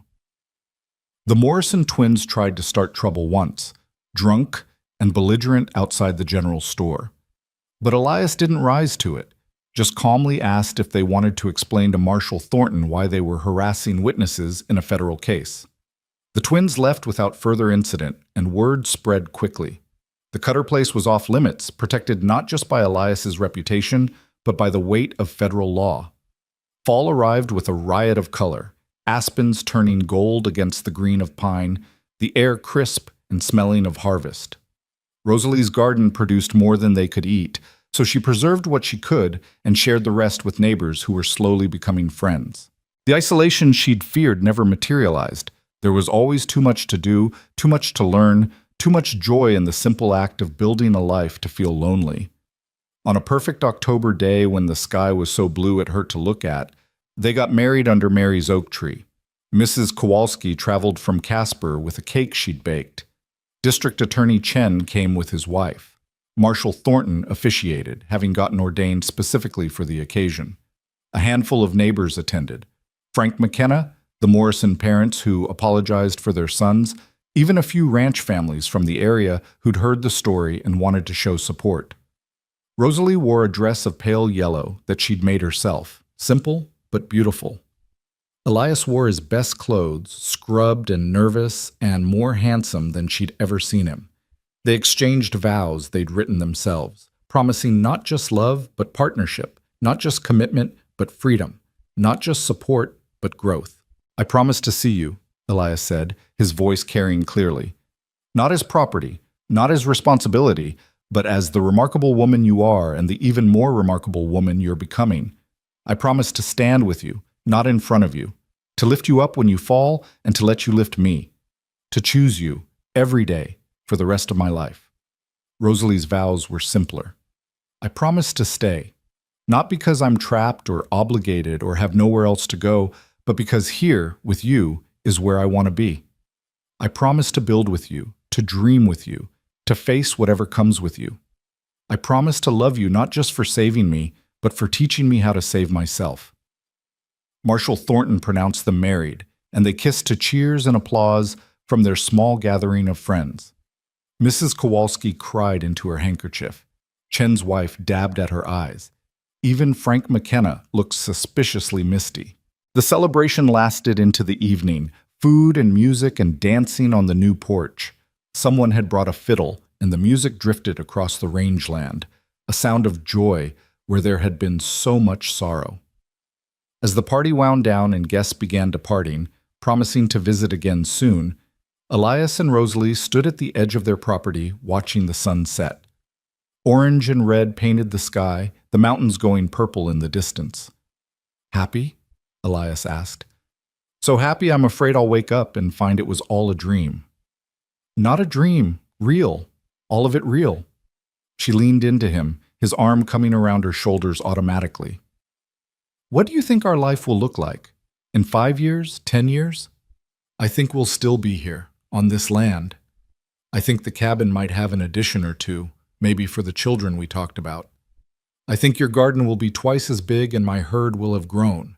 I think we'll have faced hard winters and droughts and all the struggles that come with this life. But I think we'll have faced them together, and that will have made us stronger. I think you're right. Rosalie looked up at him. I think we'll look back at this day, at this moment, and remember it as the beginning of the best part of our lives. It already is. They stood watching until full dark fell, then walked hand in hand back to their cabin. Their home, built from ashes and determination, filled now with love and possibility. Inside, the lamps glowed warm and welcoming. The fire crackled in the hearth. The bedroom waited, prepared for their wedding night with fresh linens and the promise of a future they'd create together. Rosalie Turner Cutter closed the door on the past and turned to face her husband, her partner, her choice. Outside, the Wyoming night settled over the land with its familiar sounds, wind through sage, distant coyotes singing, the creek running cold and clear. Inside, two people who'd found each other against impossible odds began the next chapter of their story. It wouldn't be easy. Life never was.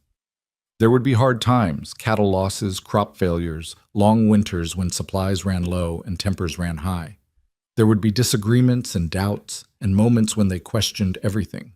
But there would also be spring mornings with coffee on the porch, summer evenings working side by side, fall harvests that filled their pantry, winter nights when the world narrowed to nothing but the warmth between them. There would be children eventually, 2 daughters and a son, each taught that they mattered, that their voices counted, that they were never less than fully human. They'd grow up knowing their mother's story, understanding the strength it took to survive and the courage it took to build something new from rubble. There would be decades of partnership, of slowly growing old together, of becoming the kind of couple younger people looked at and hoped to emulate. They'd weather everything life threw at them because they'd learned early that surviving together was better than surviving alone. And when Elias finally died at 83, having lived a long and full life on the land he loved, Rosalie would bury him under Mary's oak tree beside his sister's ashes. She'd sit there in her grief and remember the morning he'd cut her down from the fence, the way he'd looked at her and said, "You're not livestock, not while I'm breathing." She'd remember how he'd kept that promise for 52 years, how he'd seen her and valued her and loved her every single day. She'd remember building their life together from nothing, creating something beautiful and lasting from trauma and pain. And she'd understand, finally and fully, that being saved and learning to save yourself weren't opposite things. They were 2 parts of the same story, the story of becoming whole. But that was decades away. Tonight was just the beginning. Tonight, Elias Cutter and Rosalie Turner Cutter stood in their bedroom, looking at each other with wonder and joy, and the profound recognition that they'd found something precious, not perfection, but partnership, not rescue, but mutual redemption, not ownership, but freely chosen love. "Ready?" Elias asked softly. "For what?" "For everything. For the life we're going to build. For all of it." Rosalie smiled, took his hand, and stepped into their future without fear. "Ready," she said. And she was. The ashes of her past had finally stopped burning, leaving only fertile ground where new things could grow. She'd been abandoned, abused, left to die on a frozen fence line by a man who should have loved her. But she'd survived. More than survived. She'd found herself, found her strength, found someone who saw her worth when she'd forgotten it existed. The lonely cowboy and the girl he'd saved had become something neither expected, equals, partners, soulmates. They'd taken their broken pieces and forged something unbreakable. They'd looked at a burned cabin and seen possibility. They'd faced down evil men and won not through violence but through the simple act of refusing to surrender. They'd chosen each other. They'd chosen life. They'd chosen hope. And under the vast Wyoming sky, in a cabin built from determination and love, they began their forever. Not perfect, not easy, but wholly, completely, beautifully theirs. The end of their trauma was the beginning of their peace. The end of running was the beginning of home. The end of alone was the beginning of together. And that, finally, was enough.